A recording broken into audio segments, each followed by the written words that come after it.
Central dogma यानी कि केंद्रीय हठधर्मिता क्या होता है, इसके बारे में हम लोग देखेंगे। तो सबसे पहले हम लोग ये देखें कि जो आपके केंद्रीय हठधर्मिता होते हैं इनके बारे में सबसे पहले आपके फ्रांसिस क्रिक नाम के वैज्ञानिक ने जो है 1958 ईस्वी में प्रस्तावित किया था। उन्होंने बताया था कि किस तरह से जो है आनुवांशिक सूचनाओं का जो संचरण होता है, स्थानांतरण होता है, वह डीएनए से आरएनए में और आरएनए से प्रोटीन तक होता है। केंद्रीय हठधर्मिता यानी सेंट्रल डोग्मा जो होता है यह आणविक यानी मॉलिक्यूलर बायोलॉजी का एक मूलभूत सिद्धांत है। इसमें क्या होता है, यह कोशिकाओं के भीतर आनुवांशिक सूचना यानी जेनेटिक इन्फॉर्मेशंस के प्रवाह को दर्शाता है। यानी कि जो मॉलिक्यूलर बायोलॉजी यानी कि आणविक जीव विज्ञान में जो सेंट्रल डोग्मा होते हैं यह एक प्रकार का क्या होता है, फंडामेंटल थ्योरीज होता है, जिसमें क्या होता है कोशिकाओं के भीतर जेनेटिक इन्फॉर्मेशंस यानी कि जीवों में जितने सारे गुण लक्षण होते हैं उनके प्रवाह को क्या करता है, दर्शाता है। यहाँ पर जो जेनेटिक इन्फॉर्मेशंस जो होते हैं वो प्रवाहित होते हैं, प्रवाह होता है उनका डीएनए से एमआरएनए और एमआरएनए से प्रोटीन। तो ये जो व्यवस्थाएं हैं वो आपके फ्रांसिस क्रिक नाम के वैज्ञानिक ने 1958 ईस्वी में बताया था। अगर हम लोग इनको सरल शब्दों में समझें तो जो सेंट्रल डोग्मा होते हैं यह बताता है कि कैसे डीएनए में मौजूद जानकारी का उपयोग करके शरीर में प्रोटीन का निर्माण होता है।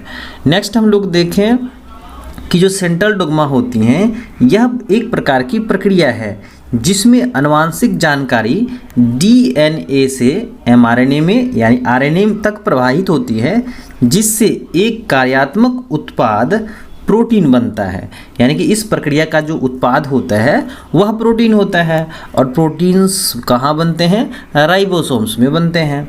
उसके बाद आगे देखें कि आणविक जीव विज्ञान का केंद्रीय जो सिद्धांत है यानी केंद्रीय हठधर्मिता सिद्धांत है डीएनए से आरएनए और फिर प्रोटीन तक आनुवांशिक सूचना के प्रवाह का वर्णन करता है, जिसके अनुसार डीएनए आनुवांशिक पदार्थ होते हैं जो आरएनए में रूपांतरित होते हैं और फिर आरएनए का अनुवाद प्रोटीन में होता है।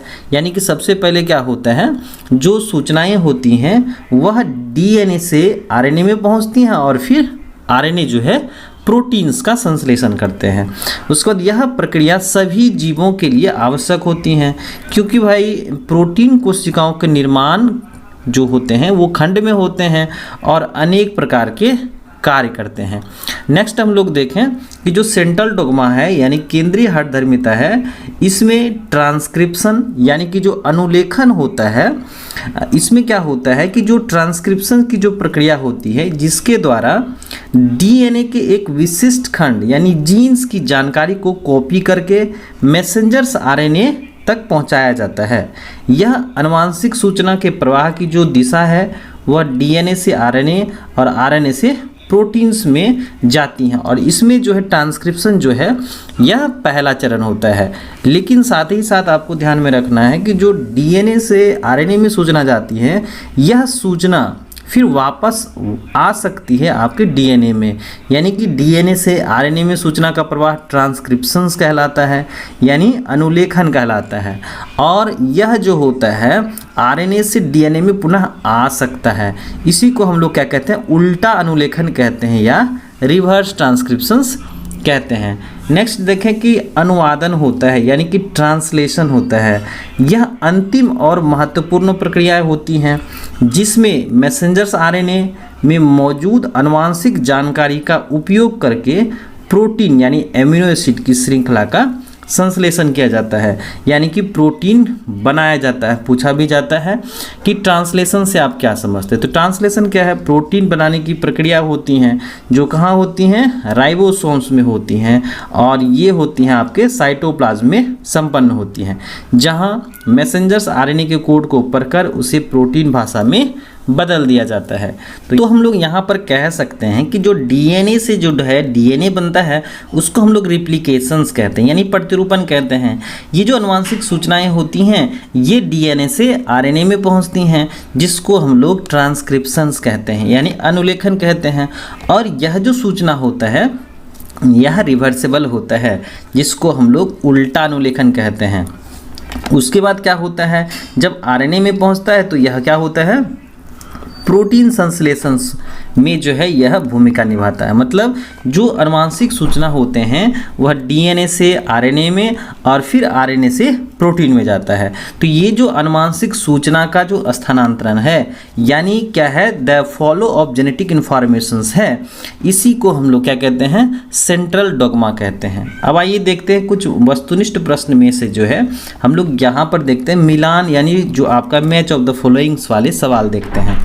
इसमें जो है हम लोगों का पहला सवाल है कि एक तरफ जो है कोशिकाओं के प्रकार दिए गए हैं और उसके बाद क्या है, दूसरी सूची में है गुणसूत्रता दी गई है।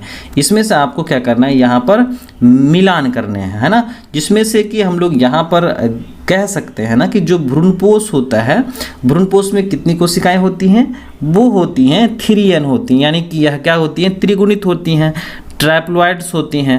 तो यहाँ पर देखेंगे जो है डी वाले में जो है डी का फर्स्ट आता है, तो इसी में से कौन से ऑप्शंस में फर्स्ट है, तो यहाँ पर जो है हम लोग का जो है तीसरा हो रहा है।